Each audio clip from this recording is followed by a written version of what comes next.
सवाल थोड़ा इशारा किया नरेंद्र तनेजा ने और साफगोई से बात मानी भी। हम असल सर्वे क्यों नहीं कराते? सब सर्वे करा लेंगे, ज्ञानव्यापी का हो गया। जो देश को जिस सर्वे की जरूरत है उससे परहेज गुरेज क्यों करते हैं?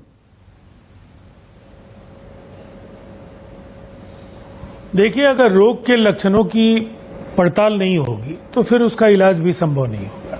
और मैं आपकी बात से सहमत हूं। अगर ये बात प्रधानमंत्री जी को आर्थिक सलाह देने वाले कमिटी ने भी ये बात कही है कि यहाँ इस तरह के सर्वेज की जरूरत है और अब तक नहीं हुआ है, तो ये चिंतन का विषय है और इस पर जरूर कुछ न कुछ ऐसी जल्दबाजी में कुछ फैसले लिए जाने की जरूरत है जिसका लाभ आने वाले समय में हो सके। एक तरफ आपने जो न्यूनतम आय को लेकर या आय की जो आय का जो फासला है अलग अलग वर्गों में, उस पर आपने काफी विश्वसनीय जानकारियां साझा की। मैं अभी ऑक्सफैम का एक रिपोर्ट देख रहा था जिसमें हिंदुस्तान के 98 धन कुबेरों की जो कुल संपत्ति है उनकी कुल संपत्ति से कम है हिंदुस्तान के 50% आबादी की।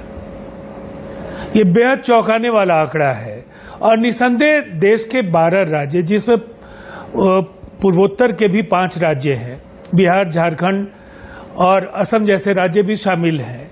इन राज्यों में जो सबसे कम आय वर्ग में रहने वाले लोग हैं उनकी अधिकता ज्यादा है, तो ये राज्य ज्यादा आर्थिक तौर पर पिछड़े माने ही जाएंगे। और ये संसाधनों के असमान वितरण से ये सारी चीजें पैदा हुई। लेकिन अभी मैं ये असमान वितरण है, 17 साल हो गए आपकी सरकार है, सुशासन की ताल ठोकते हैं आप, और 10% जो सबसे गरीब तबका है देश का, उसमें बिहार के 51% घर आते हैं। ये रिपोर्ट कह रही है, नीति आयोग का मल्टी डायमेंशनल पॉवर्टी इंडेक्स कहता है 52% परिवार गरीबी रेखा से नीचे हैं बिहार में। ये चिंताजनक नहीं है? नहीं, वो तो मैंने आपके कहने के पहले मैंने कहा, लेकिन इसकी अगर जड़ में आप जाए तो निसंदेह कई ऐसे नीतिगत निर्णय इस देश में होते रहे जिसमें बिहार और पूर्वी भारत के अनेक राज्यों को काफी खामियाजा भुगतना पड़ा है। और मैं उस डिबेट में अगर आप अलाउ करेंगे तो मैं जाऊंगा, नहीं तो आज के टॉपिक पर रहूंगा। लेकिन इतनी बात तय है कि बिहार के साथ बराबर द्वयम दर्जे का व्यवहार केंद्र ने किया। सरकारें जिनकी भी रही हो, चाहे वो Bharatiya Janata party lead NDA की सरकार हो या इसके पहले कांग्रेस की सरकारें रही हो। और इसीलिए हम लोगों ने इंडस्ट्रियलाइजेशन को लेकर के कहा कि अगर आप स्पेशल कैटेगरी स्टेटस देंगे तो हम टैक्स हॉलीडेज दे पाएंगे, हम कैरी ओवर करा पाएंगे जो प्लानिंग कमीशन जो भी पैसा किसी देश को देती है। अब मतलब प्लानिंग कमीशन नहीं, अब हम ये कहेंगे कि बिहार को जो भी पैसा मिलता है वो कैरी ओवर होगा सेंटर स्पॉन्सर्ड स्कीम्स में। लेकिन बड़ा सवाल यह है कि यूबीआई को लेकर के असहमति क्या हो सकती है। राहुल गांधी ने भी 2019 में कहा कि यूबीआई को लागू किया जाना चाहिए। दूसरी तरफ 18 में केंद्र सरकार के बारे में भी सब्सिडी देने में, वो यूबीआई सब्सिडी देने में वोट ज्यादा मिलते हैं ना कि भाई 5 किलो अनाज दे दिया। अब नेशनल फूड सिक्योरिटी एक्ट है, सार्वजनिक वितरण प्रणाली है, right to food is a fundamental right, उसके तहत भी दिया जा रहा है अनाज, और प्रधानमंत्री गरीब कल्याण अन्न योजना के तहत भी दिया जा रहा है, उससे ज्यादा वोट मिलते हैं ना।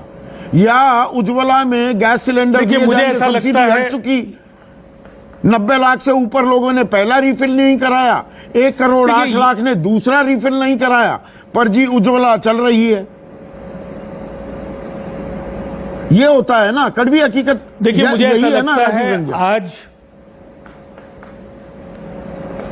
देखिए देवराय की जो अभी रिपोर्ट आई है, मैं मानता हूं एक दुस्साहसिक प्रयास है और कहीं ना कहीं सत्ता और प्रतिपक्ष की आंखें खोलने के लिए यह पर्याप्त है।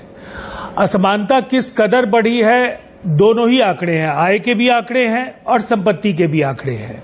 संपत्ति अगर कुछ हाथों में केंद्रित हो जाए तो निसंदेह देश विपन्न दिख रहा है, और कठिनाइयां पूरे देश के समक्ष किस कदर हैं वो मैंने पहले कहा कि मात्र 98 धन कुबेरों के पास देश की 50% से ज्यादा आबादी की जो कुल संपत्ति है उससे ज्यादा संपत्ति। नहीं, मेरा केवल सवाल 98 बिल्कुल धन की पॉइंटेड लोगों है के कि पास। जन कल्याणकारी तो हमारा ये नीतियों मानना है कि से देखिए, वोट तो मिल जाते हैं। जन कल्याणकारी नीतियों से आर्थिक समानता, इनकम इनक्वालिटी कम हो रही है या दरअसल और बढ़ती जा रही है? पर यह है जी, हमने आपको ये फ्री दे दिया, आम आदमी पार्टी भी जी पानी मुझे दे ऐसा दिया, लगता है बिजली दे दी फ्री। अरे जेब में पैसे कितने हैं, आपकी कमाई कितनी है? मूल सवाल तो ये होना चाहिए ना। उससे देश मजबूत होगा। जब परिवार, एक शख्स मजबूत होगा तो देश मजबूत हो जाएगा आर्थिक रूप से। देखिए, पहली बार मुझे ऐसा लगता है सरकार के द्वारा गठित किसी समिति ने प्रधानमंत्री जी को काफी महत्वपूर्ण और मैं कहूंगा कि ऐसे 3 सुझाव दिए हैं जिनके अमल पर पहले भी चर्चा होती रही है। अगर मनरेगा के समरूप शहरों में गारंटीड योजना रोजगार की हो जाए, यूबीआई हो जाए और सोशल सेक्टर में आप निवेश ज्यादा बढ़ाएं, आप जीडीपी का जो प्रतिशत अभी आप खर्च कर रहे हैं उससे ज्यादा खर्च करें, और इस पर पक्ष और प्रतिपक्ष की असहमति बहुत ज्यादा नहीं होगी, इसलिए कि ऐसे प्रश्नों पर पहले कांग्रेस भी काफी मुखर रही है। 2019 में उन्होंने अपने चुनाव में भी कहा है। बिल्कुल। तो अब कुल मिलाकर के जो तस्वीर है, इसको सकारात्मक दिशा में पहले केंद्र सरकार के पास भी ये हौसला होना चाहिए कि जो संसाधनों का विभाजन है वो कोर सेक्टर्स को वो पहले आइडेंटिफाई कर ले और जिनसे लोगों का जीवन स्तर बदल सके, उस दिशा में ईमानदार प्रयास करने की जरूरत है।